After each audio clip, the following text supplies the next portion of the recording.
This is what you get when you add an Irish whiskey with a classic Spanish wine. The results could actually surprise you. Alright, let's go. Welcome back to Whiskey for Breakfast. Today we are looking at an Irish whiskey that has went on holidays to Spain for a little bit of sun. The whiskey we are looking at today is from the brand Teeling, based down in Dublin. This is their Sommelier selection, and this is their small batch Irish whiskey that has been aged in ex-Rioja Spanish wine casks. This is the 7th edition in their Sommelier selection, and in classic Teeling form, they are using experimental casks that normally you wouldn't see in the world of Irish whiskey. But aside from all that, I am going to open it today, taste it to see if it's worth you buying it and you spending your hard-earned money on it. So let's get cracking. There's actually quite a lot of design on the box and on the bottle. Like on the box, they've got the Sommelier selection up there. Then at the front of the box, they've the Spanish selection. So there's two selections going on here. Then with information about the Rioja cask itself, a wee bit about the whiskey. Pretty like baller, very like Spanish king. If you look closely at the Sommelier selection, although it looks like a crown and a coat of arms, that's actually the phoenix of Teeling just there. And then that is the bottle label just there. And then just signed there by Jack Teeling. Now, for those who don't know, who are Teeling? Who is this Teeling Distillery? It was actually set up in 2015 by two Irish brothers, Jack and Stephen Teeling, who essentially wanted to bring distilling back to Dublin. They also wanted to focus on more experimental casks, yeast type, flavour forward whiskies, and all in all, kind of go against tradition. Now, these two brothers are not new into the world of whiskey. Their father, John Teeling, also owned Cooley Distillery and now the Great Northern Distillery. So essentially, Irish whiskey is in their blood. I've actually done a bigger video on the Teeling brand. I'll just link it up there so you can go and have a look at that. So on the label itself, there's a little bit of like marketing information, but the information that stands out to us is the Irish whiskey. Now, to be an Irish whiskey, you have to be aged on the island of Ireland for at least 3 years in wooden barrels such as oak, and you must be bottled at least 40% ABV or 80 proof.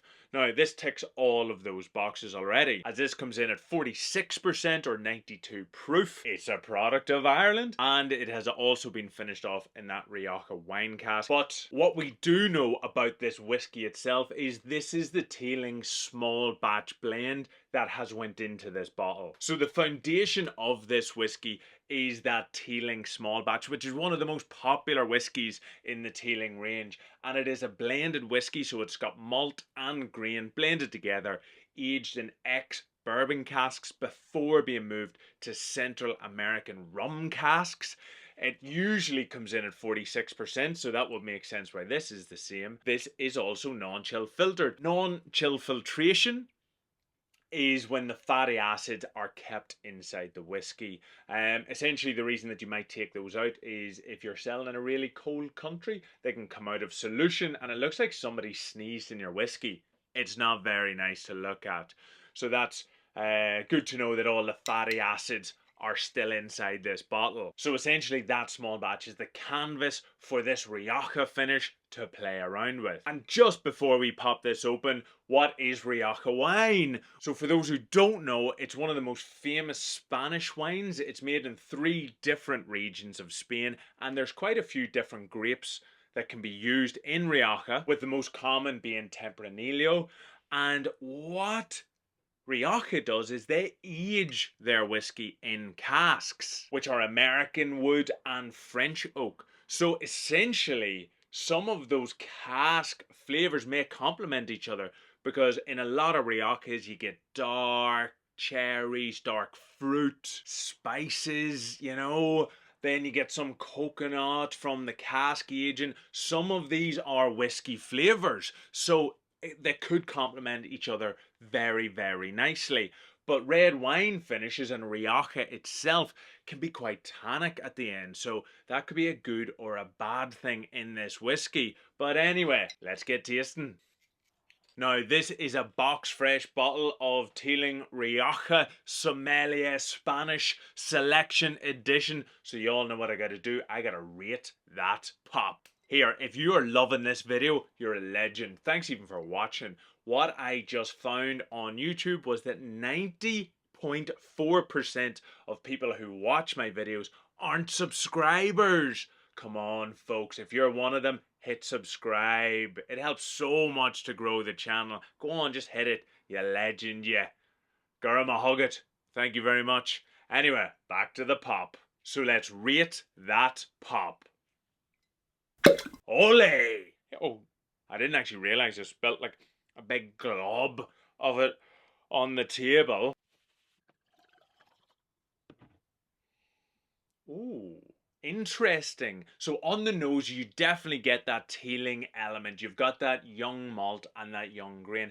And that's not a bad thing. It brings a vibrancy. It lets other flavors come to play. But there definitely is that red wine, that Rioja sort of aroma also coming through. Like there's strawberries coming off the nose there. There's a wee bit of cinnamon. There's obviously that vanilla sort of caramel backbone playing about in there, but there's actually like a bit of an earthiness, just off the nose, just a wee bit, like, you know, like forest floor sort of earthiness. It's not super overpowering, but it's just there. It adds complexity to it.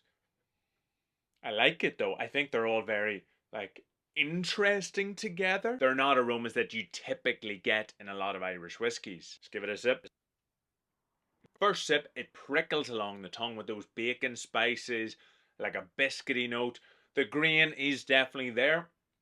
It's spiking a wee bit, you know, because grains can be quite floral. It's carrying that sweetness, though, the grain whiskey. And then that malty, biscuity note really hits the end, just the sides of the mouth. But there is a wee hint of those red berries coming out there. Maybe even like a cherry note in my mouth. Oh, and a wee touch of butterscotch. That's coming from maybe that classic Caribbean rum cask. That sweetness in there. And then the finish. Now the finish is like a medium length finish, like pretty much bang down the middle. And that's where the Rioja, I think, really comes to play. It dries out the palate quite nicely. It leaves some of those Rioja tannic sort of notes that we would associate more with a wine. You've got like the nutmeg, a wee bit of that cinnamon spice, which fades into like a really light berry, but then the oak just comes through right at the end. And that's pretty much the kind of like a strawberry oak is kind of what's holding on to my palate now, just as this whiskey is starting to fade away on my palate. So the question is this worth it? Now, this roughly comes in at €55 or like $64, right? It's 46% ABV. It's a small batch, limited edition, experimental cask whiskey that is definitely more unique, right? Some of those flavors you're not going to get from other types of whiskey. The whiskey isn't massively old. It is youthful, it's vibrant, but that can be fun, right? There's horses for courses. Variety is the spice of life. I think if you're looking for something new and slightly different with a finish that you can maybe understand, maybe you drink Rioja at home, maybe you would like to see those flavors in a whiskey, then definitely pick up this bottle. It's not an everyday sipper, right? You're not going to bring this to the table with 10 people and everyone's going to love it, but variety is the spice of life. We like that, right? I think it's nice and interesting. I think it brings something more unique to the world of Irish whiskey. So if you're in the market for something like different, here, it's really well priced for trying something new and unique. And you know what you could do? You could even pour yourself a glass of Rioja and try them side by side. So I would say, yeah, give it a go. Or at least go to a bar that has this and try a glass of it, because it really will show how casks can massively influence the whiskey itself. And until next time, see you all later. Thanks for watching. Slán, sláinte. Good luck. Ooh. Spanish sipper.